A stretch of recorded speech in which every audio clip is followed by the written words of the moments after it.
வணக்கம். இன்னைக்கு எக் பகோடா எப்படி செய்யறதுன்னு பார்க்கலாம் வாங்க.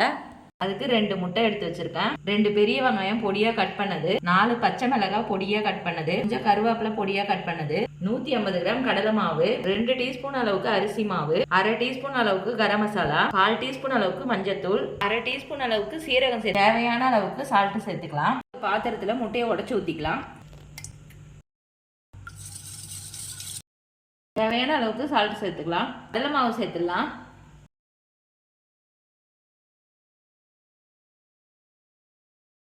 இப்போ இது எல்லாத்தையும் நல்லா கலந்துட்டு கொஞ்சம் கொஞ்சமா தண்ணி சேர்த்து கலந்துக்குங்க. எண்ணெய் ஊற்றி சூடு பண்ணிட்டேன். இப்போ பகோடா போட்டு எடுத்துக்கலாம்.